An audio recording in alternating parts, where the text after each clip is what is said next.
Halo pemirsa, kembali lagi dalam special event Hari Bayangkara ke-78 dan salah satu rangkaian acara yang digelar dalam Hari Bayangkara ke-78 ini adalah Pesta Rakyat, di mana antusiasme masyarakat sangat tinggi. Diperkirakan sebanyak 200.000 orang akan menghadiri Pesta Rakyat yang akan berlangsung di Monas, di lapangan Monas, Jakarta Pusat pada hari ini hingga nanti pukul 22 waktu Indonesia Barat.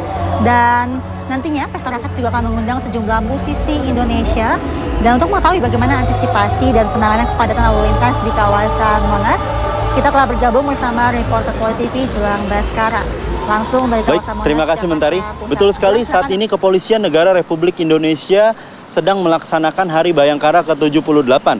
Yang mana Hari Bayangkara ke-78 sendiri dilaksanakan di lapangan Silang Monas, Jakarta Pusat. Dari informasi yang kami dapat dari Kombes Pol Susatyo Purnomo Condro, Kapolres Metro Jakarta Pusat, akan ada sebanyak 200.000 masyarakat yang kemungkinan memadati lapangan Silang Monas pada sore hari nanti. Karena kebetulan di Hari Bayangkara ke-78 ini, Kepolisian Negara Republik Indonesia mengundang musisi ternama seperti halnya Ari Lasso, Ran, dan juga Isyana Sarasvati.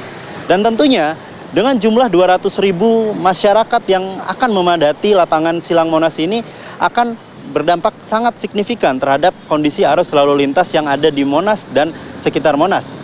Menanggapi hal tersebut, Dirlantas Polda Metro Jaya, Kombes Pol Latif Usman, memberikan beberapa skema terkait pengalihan arus lalu lintas yang akan dilaksanakan kemungkinan pada sore hari nanti jika lalu lintas akan menjadi padat. Adapun beberapa skema pengaturan lalu lintas tersebut dari mulai Jalan Veteran Raya yang akan menuju Jalan Veteran 3 diluruskan ke Traffic Light Harmony. Selanjutnya, arus lalu lintas dari Jalan Merdeka Timur yang akan menuju Jalan Merdeka Utara atau Istana Negara dibelokkan ke kanan ke Jalan Perwira. Selanjutnya, arus lalu lintas dari Jalan Ridwan Rais yang akan menuju ke Jalan Merdeka Selatan diluruskan ke Jalan Merdeka Timur.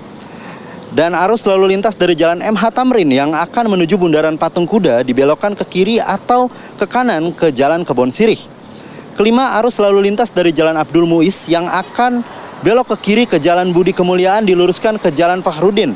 Dan arus lalu lintas dari Jalan Fakhrudin yang akan belok ke kanan ke Jalan Budi Kemuliaan diluruskan ke Jalan Abdul Muiz. Dan terakhir, arus lalu lintas dari Jalan Veteran Raya yang akan menuju ke Jalan Veteran 2 diluruskan ke arah Traffic Light Harmony. Dan Kepolisian Negara Republik Indonesia menghimbau juga kepada seluruh masyarakat yang ingin bepergian melewati wilayah Monas dan sekitarnya untuk mencari jalan alternatif lain guna menghindari kepadatan lalu lintas yang akan terjadi pada pelaksanaan Hari Bayangkara ke-78 ini. Demikian laporan yang bisa saya sampaikan. Kembali ke Mentari.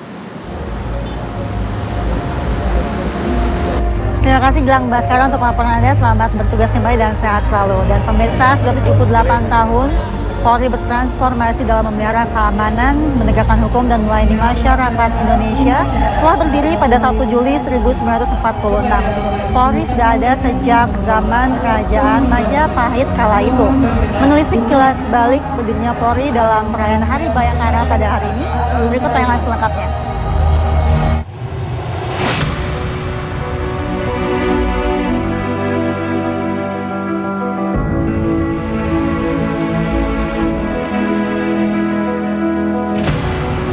78 tahun Polri terus bertransformasi mengembangkan pelayanan serta perlindungan hukum bagi masyarakat.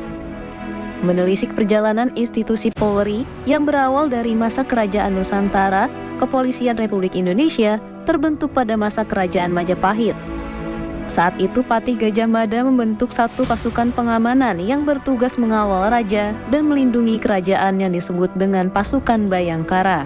Pasukan Bayangkara yang dipimpin Gajah Mada memegang teguh 4 nilai catur prasetya, yakni Satyaha Prabu, setia kepada pimpinan negara, hanyakan musuh, mengenyahkan musuh negara, Ginang Pratidina, bertekad mempertahankan negara, dan Tansatrisna, ikhlas dalam bertugas.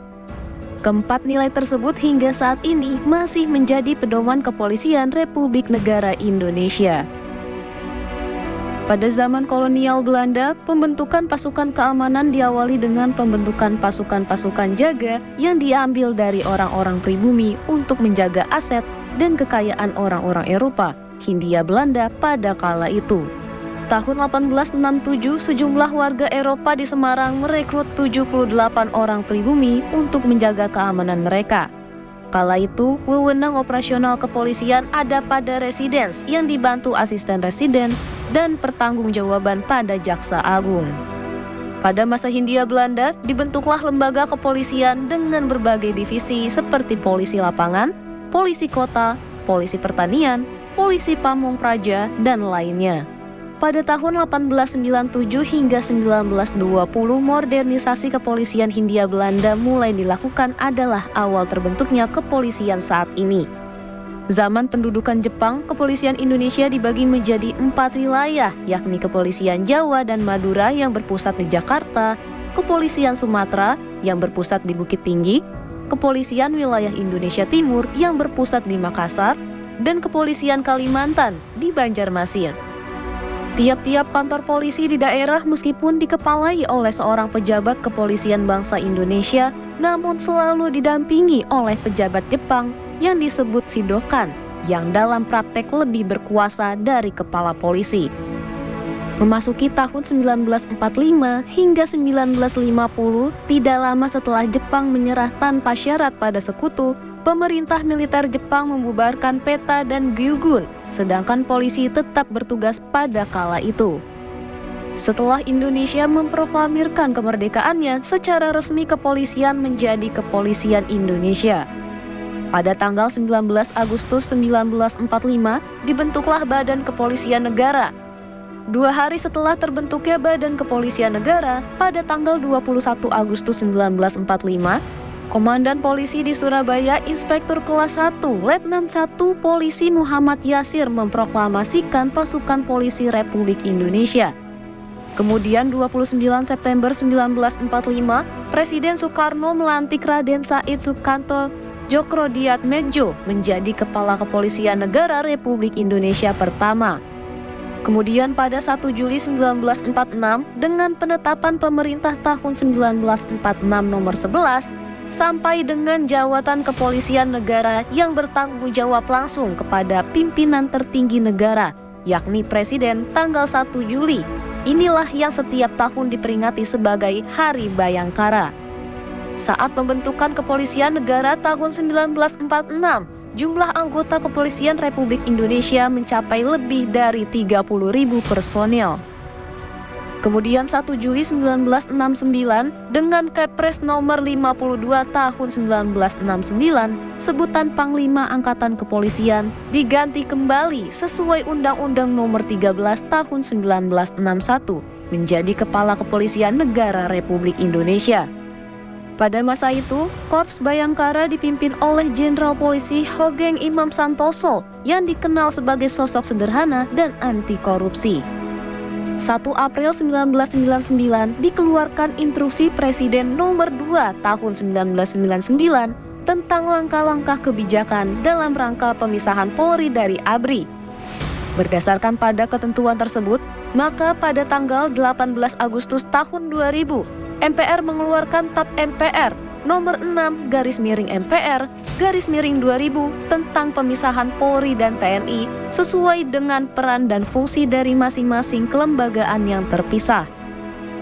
Pada tanggal 8 Januari 2002, Presiden Megawati Soekarno Putri menetapkan Undang-Undang Republik Indonesia Nomor 2 Tahun 2002 tentang Kepolisian Negara Republik Indonesia sebagai salah satu fungsi pemerintahan negara di bidang pemeliharaan keamanan, ketertiban masyarakat, perlindungan, pengayoman, dan pelayanan pada masyarakat.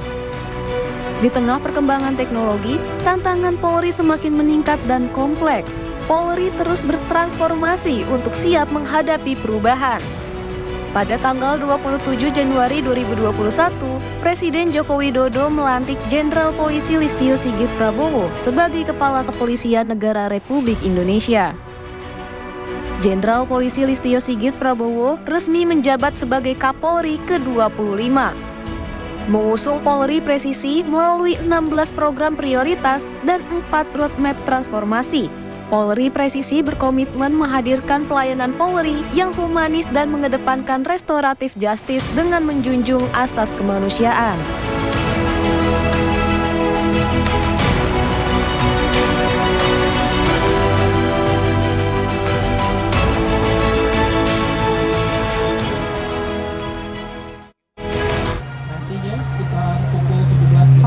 tetaplah bersama kami di spesial event Hari Bayangkara ke-78. Kami akan segera kembali.